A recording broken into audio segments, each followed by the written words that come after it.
부흥을 주소서라는 제목으로 함께 말씀을 나누려고 합니다. 부흥이 무엇입니까? 부흥을 정확하게 정의하고 오늘 말씀을 우리가 대할 때에 우리에게도 넘치는 은혜가 있는 줄 믿습니다. 부흥은 두 가지로 사용이 돼요. 엄밀하게 보게 되면 이 부흥은 바깥으로 보여질 때에는 성장이 일어나는, 많은 사람들이 교회에 몰려오는 것, 이것을 부흥이다라고 말할 수 있습니다. 그러나 오늘 이곳에서 이야기하는 부흥의 의미는 진정한 영적인 의미에서 우리의 영이 회복되는 것을 부흥이다라고 말하는 것입니다. 교회에 부흥이 일어나는 것은 숫자만 늘어나는 것을 하나님께서는 부흥이다라고 말씀하신 적이 단 한 번도 없습니다. 우리의 영혼이 먼저 거듭나서 성령의 은혜로 새로워지고, 이 새로워진 사람들을 통하여 한 사람 한 사람 주님 앞에 붙들려서 우리의 구원주이신 주님을 바라보는 그 은혜가 있을 때에 진정한 부흥이 있다라고 성경은 언제나 말씀하고 있습니다. 이 시간 주님께서 우리 가운데 영적인 진정한 부흥과 우리의 삶 속에 넘치는 부흥으로 주님께서 함께하여 주시는 줄 믿습니다. 본문 말씀을 통하여 보는 첫 번째, 순종할 때 부흥이 임합니다라는 사실을 말씀을 통하여 보게 됩니다. 1절부터 3절 말씀을 보게 되면 말씀에 이렇게 기록되고 있습니다. 여호와의 말씀이 두 번째로 요나에게 임하니라. 이르시되 일어나 저 큰 성읍 니느웨로 가서 내가 내게 명한 바를 그들에게 선포하라 하신지라. 요나가 여호와의 말씀대로 일어나서 니느웨로 가니라. 오늘 1절 말씀이 우리에게 정말로 은혜가 돼요. 1절 말씀을 보게 되면 여호와의 말씀이 두 번째로 요나에게 임하니라. 몇 번째로요? 두 번째로요. 첫 번째로 주님께서 말씀을 주셨을 때에 요나는요, 하나님의 말씀을 거부하고 멀리 니느웨인 정반대쪽에 있는 다시스로 그의 발걸음을 옮기면서 배를 타고 지중해를 넘어가고 있는데, 지금의 스페인 그 지역을 향해서 가고 있는데 지중해에서 갑자기 태풍이 불면서 요나는 사람들에 의하여 제물로 드려지게 돼요. 이 자리는 실패의 자리였습니다. 풍랑 속에서 죽는 자리였습니다. 그런데 주님께서 예비하신 큰 물고기를 통하여 이를 살리신 후에 주님께서 다시 말씀을 주시는 거예요. 우리 교회가 9월 1일, 이제 며칠 지나면 55주년을 맞는 날이에요. 반세기가 넘어 지금 이렇게 교회가 세워져 있어요. 교회는 어떤 곳입니까? 많은 것으로 정의할 수 있는 곳이 교회예요. 주님의 몸된 교회다. 오직 예수 그리스도 십자가가 교회다. 뭐 다양한 말로 이야기할 수 있을지 몰라도요, 교회란 무엇입니까? 오늘 본문 말씀을 통하여 보는 교회는요, 다시 기회를 주는 곳이래요.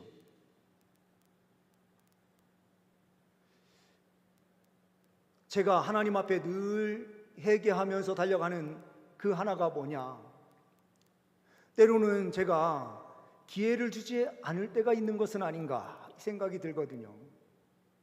그리고 교육자들, 제가 처음에 담임 목사 사역을 시작하면서 너무 타이트하게 함께 사역하는 동역자들한테 자꾸 무엇인가 요구했던 것이 아닌가라는 생각이 들어서 하나님 앞에요, 제가 회개를 많이 합니다. 실수하는 것 있어도 다시 기회를 주는 곳이 교회인데, 우리가요, 주님의 교회로 세워질 수 있는 이유도 어디에 있었느냐? 바로 다시 기회를 주시는 하나님의 은혜 속에서 우리가 교회로 세워진 거예요.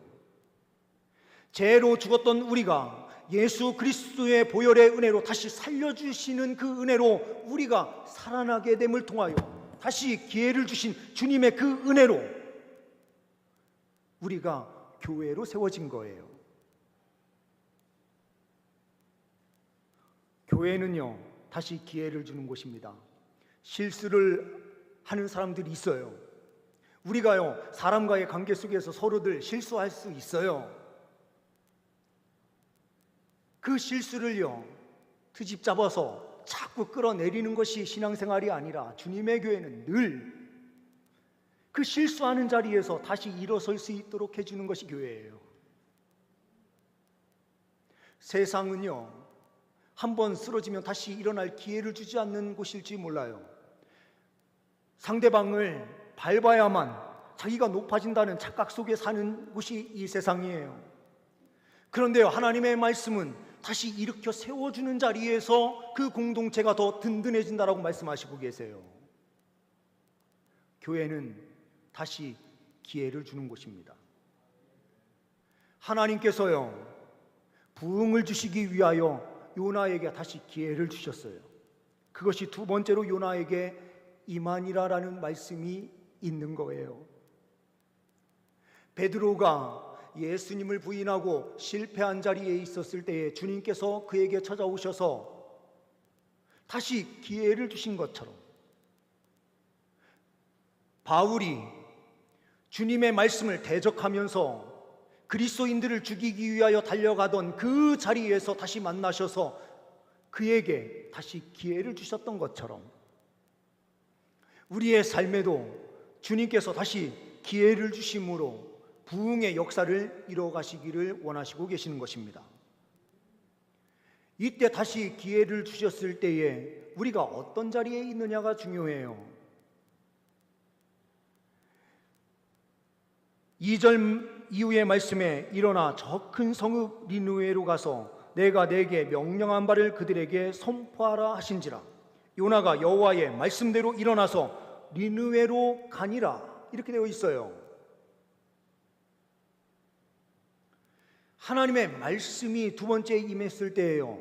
첫 번째 달려가던 그 길을 다 버리고 온전한 순종으로 나아가고 있는 요나의 모습을 오늘 말씀을 통하여 발견하게 되는 것입니다. 주님께서요, 그냥 강력한 역사를 펼치셔서 니느웨를 변화시켜 주시면 되는데 주님, 왜 하필이면 요나를 그곳에 보내십니까? 주님께서는요, 언제나 순종하는 사람들을 통하여 하나님 나라가 세워지는 것을 보게 하세요.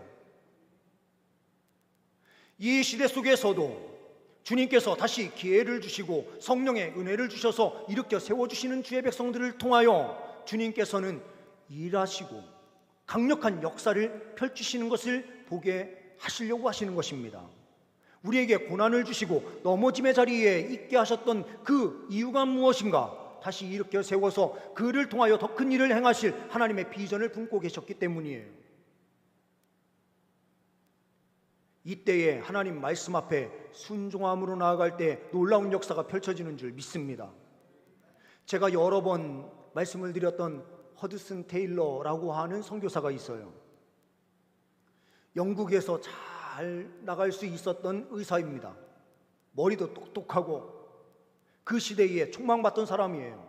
그런데 이 사람이 주님의 은혜를 체험하면서 모든 것을 다 내려놓고 중국 땅, 그때의 변방과 같은 곳이었던, 발전되지 못한, 서양보다 더 발전하지 못한 곳으로 알고 있었던 중국 땅으로 그는 향하여 들어갑니다. 그런데 그때에 많은 주변에 있었던 알고 지내던 사람들이 이렇게 이야기했어요. 너 미쳤다. 꼭 그 중국 땅에 들어가야만 하나님의 일을 하는 것이 아니라 지금 네가 있는 그 위치에서 의사생활 잘하면서 하나님 뜻 앞에 순종하며 살아가도 그것으로도 충분한 것이다. 이렇게 말하는 사람들이 있었는데요. 주님을 인격적으로 만난 이 허드슨 테일러는 주님께서 주신 그 마음을요 어찌할 수 없어서 그런 조롱과 미쳤다라고 하는 소리를 다 뒤로 하고 중국으로 직접 들어가서요, 그들이 묶은 머리 모양 똑같이 중국의 옷 똑같이 다 입고 낮은 곳에서 그곳에서 복음을 전하는 삶을 살았어요. 이 한 사람의 순종을 통하여 1000명의 선교사가 그곳에 세워지고요, 수많은 교육자들이 세워지면서 중국 곳곳에 주님의 교회가 세워지기 시작했습니다.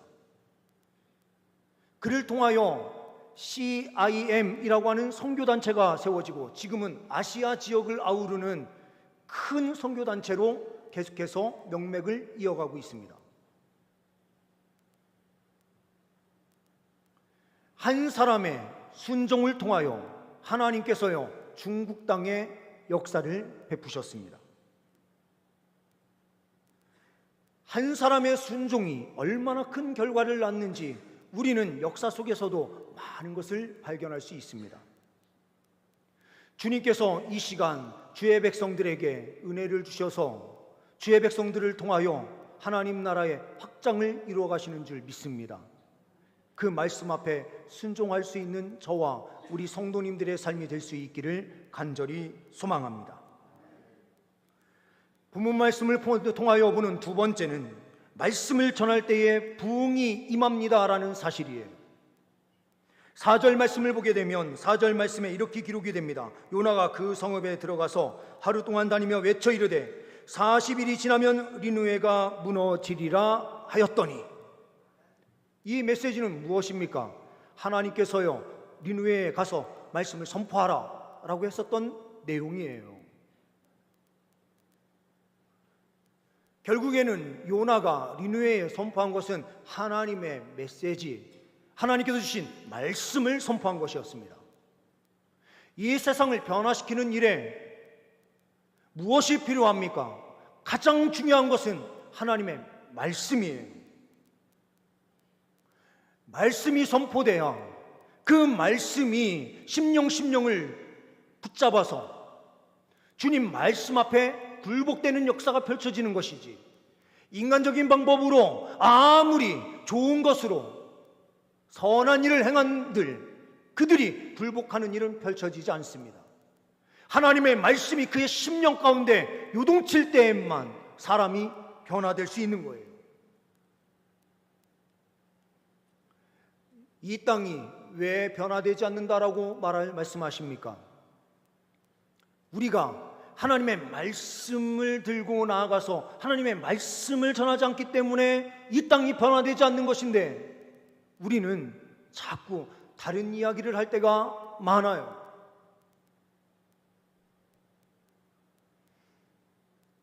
이 니느웨가 얼마나 큰 성읍이었는지 모릅니다.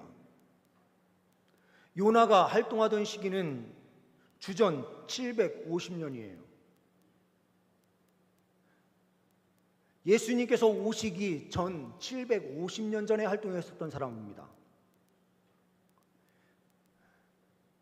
그때에 이 니느웨가 얼마나 컸는지요, 고고학자들이 발견해서 유출을 하게 되는데, 고고학자들에 의하여 밝혀진 그 사실을 보게 되면 이 니느웨가 성벽만 12km,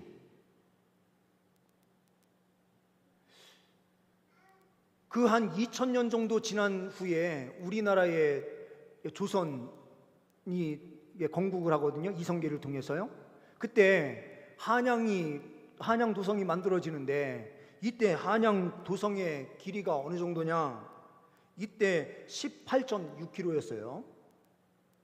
그러니 2000년 전에 있는 니느웨가 조선시대에 가지고 있는 그만큼의 큰 성읍을 가지고 있었고, 니느웨 성만 그렇지 요 니느웨를 중심으로 이루고 있는 그 지역을 다 보게 되면 그 둘레가 약 90에서 120km까지 될 것이다, 이렇게 봐요. 적게는 90km. 많게는 120kg까지 빠요.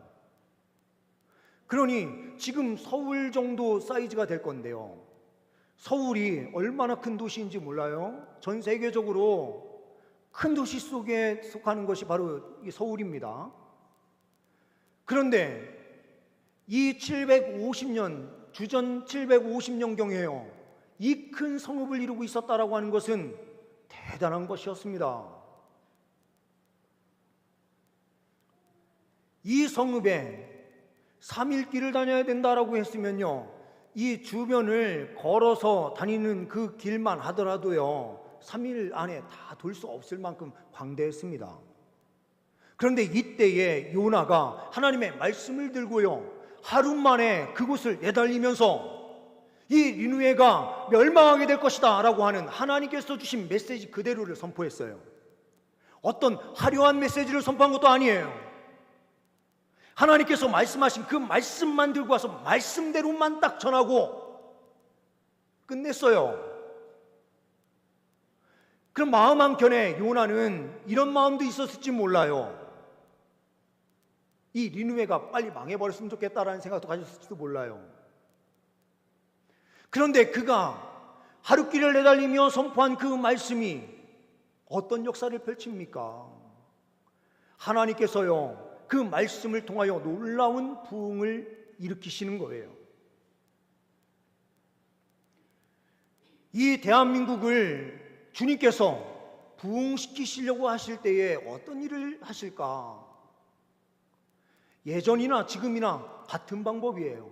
언제나 주님의 말씀을 들고 나아가 그 말씀을 그대로 선포하는 삶을 통하여 이 땅이 변화되고 회복되는 것입니다. 세 번째로는 회개할 때에 부흥이 임합니다라고 하는 메시지를 우리에게 분명하게 주시고 계세요. 좀 긴 구절이긴 하지만 5절부터 10절까지요. 우리 한번 말씀을 다 같이 한번 합독 한번 해볼까요? 5절부터 10절까지 말씀입니다. 다 같이요. 니느웨 사람들이 하나님을 믿고 금식을 선포하고 높고 낮은 자를 막론하고 굵은 베옷을 입은지라. 그들이 니느웨 왕에게 들림에 왕이 보좌에서 일어나 왕복을 벗고 굵은 베옷을 입고 제 위에 앉으니라. 왕과 그의 대신들이 조서를 내려 니느웨에 선포하여 이르되 사람이나 짐승이나 소떼나 양떼나 아무것도 입에 대지 말지니 곧 먹지도 말 것이요 물도 마시지 말 것이며 사람 짐승이든지 다 굵은 베옷을 입을 것이요 힘써 하나님께 부르짖을 것이며 각기 악한 길과 손으로 행한 강포에서 떠날 것이라. 하나님이 뜻을 돌이키시고 그 진노를 그치사 우리가 멸망하지 않게 하시리라. 그렇지 않은 줄을 누가 알겠느냐 한지라. 하나님이 그들이 행한 것 곧 그 악한 길에서 돌이켜 떠난 것을 보시고 하나님이 뜻을 돌이키사 그들에게 내리리라 말씀하신 재앙을 내리지 아니하시니라. 아멘. 회개의 역사가 펼쳐져요. 부흥은 회개에서부터 시작이 돼요.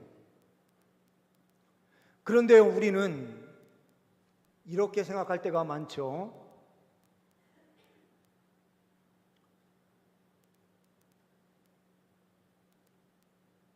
도대체 교회의 대표들은 뭐하냐? 교단의 대표들이 모여서 도대체 뭐하고? 도대체 총회가 뭘 하며? 목사는 뭐하냐?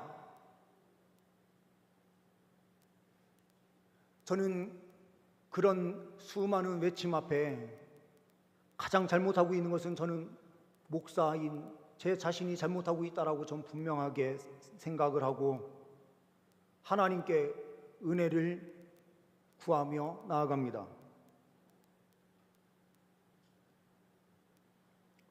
그런데 오늘 말씀을 보십시오. 이것은 저를 합리화하기 위한 것도 아니에요. 오늘 5절 말씀을 보게 되면 니느웨 사람들이 하나님을 믿고 금식을 선포하고 높고 낮은 자를 막론하고 굵은 베옷을 입은지라 이렇게 되어 있어요. 하나님의 말씀을 들은 백성들이요, 그 마음 안에 말씀이 역사하니까요, 회개가 자연스럽게 나오기 시작한 거예요. 백성들이 회개하니까요, 6절 말씀에 그 일이 니느웨 왕에게 들림에 왕이 보좌에서 일어나 왕복을 벗고 붉은 베옷을 입고 제 위에 앉으니라, 이렇게 되어 있어요. 백성들부터 회개가 일어났고 이 소식이 왕가에까지 들려지니 왕궁에 있었던 왕이 죄를 뒤집어 쓰고 제 위에 앉아서 회개하는 역사가 펼쳐졌다.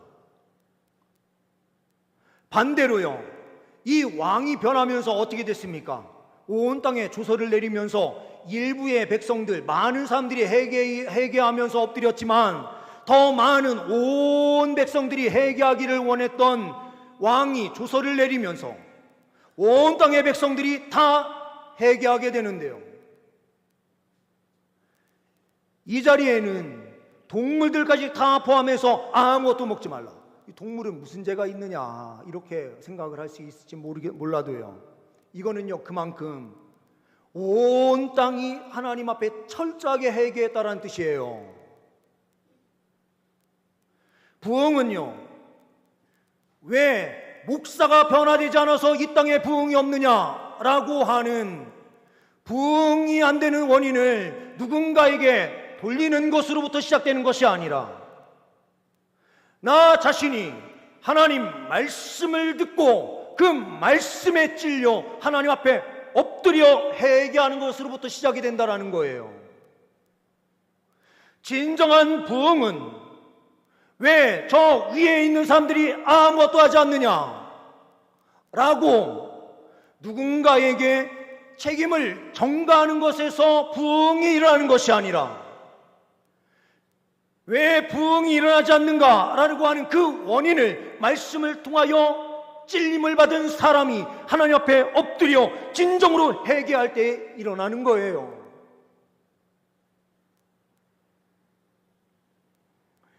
웨일즈 대부흥운동 1904년에 있었던 부흥이에요. 청년 복음 전도자였던 에반 로버츠라고 하는 한 사람이요, 간단하게 기도한 것으로부터 시작이 됐어요. 주여 나를 정결하게 하소서, 주여 나를 불태우소서. 이 간단한 기도를 드리면서요, 한 사람의 심령에 불이 임하기 시작하면서 진정한 회개가 시작이 됐고요, 이 회개 운동을 통하여 일어나는 것이 웨일즈 부흥운동이에요.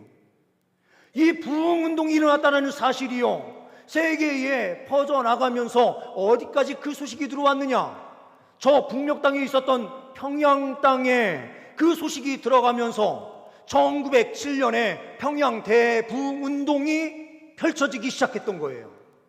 그 부흥의 확산이 지금 이 땅 남한 지역에 그대로 그 정통성이 흘러 들어오면서 지금 남한의 이 교회들이 이렇게 세워질 수 있었던 거예요. 한 사람이 하나님 앞에 진실한 기도를 드리고 진정한 회개로 나아갔을 때에 세계 곳곳이 새로운 은혜의 역사가 펼쳐지기 시작한 것입니다. 누군가에게 책임을 전가하는 방식이 아니라, 이 말씀을 나에게 주신다면 나 자신이 먼저 하나님 말씀 앞에 엎드려서 회개하며 주님 말씀 앞에 순종할 때의 역사가 펼쳐지는 거예요.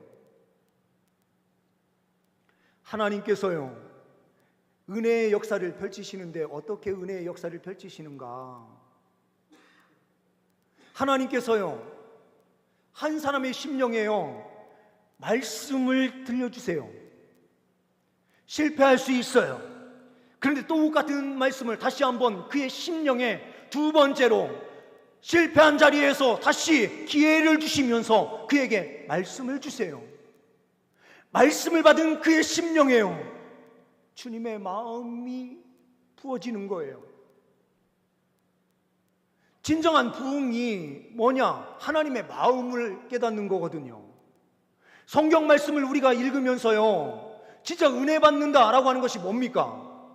우리는요, 성경 말씀을 보면서, 저도 마찬가지지만 말씀을 보면서요, 그 말씀을 보면서 주님, 이 말씀대로 좀 되게 해주세요.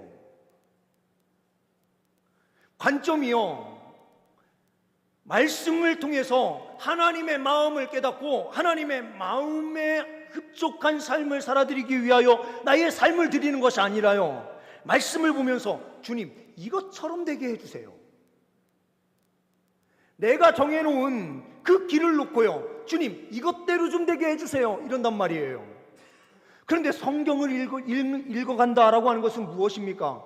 우리가요, 묵상을 통해서 하나님의 뜻을 깨닫는다라고 하는 것은요, 내 뜻이 아니라 하나님 뜻 앞에요, 엎드리는 거예요.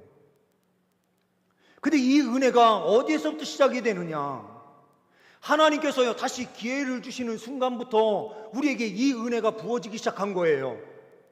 주님의 마음은요, 우리를요, 다시 기회를 주시고 다시 일어날 수 있게 하기를 원하시는 분이 우리 주님이시고요, 말씀 부여잡고 달려가는 그의 심령 위에요, 주님께서 함께 해주시는 은혜를 허락해 주시는 거예요. 그래서 이 한 사람의 순종을 통해서요, 주님께서 한 사람 심령에 불을 내려주시는 것은 얼마든지 가능한데요, 그 불이 임한 요나가 어떻게 했느냐는 거죠. 그 불이 임한 요나가요, 하나님의 사랑을 깨달은 거예요. 부족한 순종일지 몰라도요, 그는 하나님의 마음을 깨닫고 자기가 가기 싫은 니느웨로 가서 하나님의 말씀을 그대로 선포했어요. 이것이 얼마만큼 정성 들인 선포인지 이것에 초점이 있는 것이 아니라, 그가 가기 싫은 길도요, 하나님께서 말씀하시니 가서 순종한 그 순종의 걸음이 하루치가 있었다라는 거예요. 이 하루치의 순종을 통하여 하나님께서는요, 니느웨에 있는 백성들의 심령을 온전히 사로잡으셔서 회개하며 돌아오게 만드시는데요, 이 백성들로부터 시작된 이 부흥 역사가 왕에게까지 올라가고 온 나라에까지 임해서 새로운 부흥 역사로 이 아수르가 멸망하는 그 시기가 점점 뒤로 미뤄지게 되는 역사가 펼쳐졌다는 것입니다. 이 땅에 왜 부흥이 없느냐? 우리가요, 먼저 심령이 새롭게 되는 은혜가 없기 때문에 그래요. 왜 그런가? 우리가요, 두 번째 다시 임하셔서 우리에게 말씀하시는 하나님의 은혜를 깨닫지 못하기 때문에 그래요. 하나님의 마음이 우리에게 부어져서요, 주님께서는 말씀을 들고 세상으로 나가서 말씀대로 살라, 너희들의 삶을 통하여 주님의 교회가 살아있는 것을 제발 좀 보여줘라 라고 하는 명령을 우리에게 계속해서 주시고 계시는데, 요나는 순종해서 그 니느웨로 들어갔지만 우리는요, 지금도 다시 다시스로 가려고 하는 우리의 불순종의 모습이 아직도 자리 잡고 있다는 거예요. 주님께서는 주의 백성들을 통하여 지금 다시 일하시기를 원하시면서 기회를 주시고 계십니다. 늘 말씀을 부여잡고 나의 인간적인 방법이 아니라 하나님의 말씀을 담대히 선포하는 믿음의 백성들 되시기를 소망합니다. 주의 백성들을 통하여 이 땅이 치료되고 회복되는 역사가 펼쳐지는 줄 믿습니다. 기도하십니다. 하나님 아버지, 이 시간 주의 백성들에게 성령의 충만함을 주옵소서. 주님 말씀 앞에 진정으로 깨어지게 하여 주옵소서. 그러므로 나의 방법이 아닌 하나님의 마음을 우리가 온전히 깨닫고 하나님의 뜻을 이루는 길로 순종으로 나아가게 하여 주셔서 주의 백성들의 순종을 통하여 이 땅이 새롭게 되는 역사가 펼쳐지게 하옵소서. 우리 주 예수 그리스도의 이름으로 기도하옵나이다. 아멘.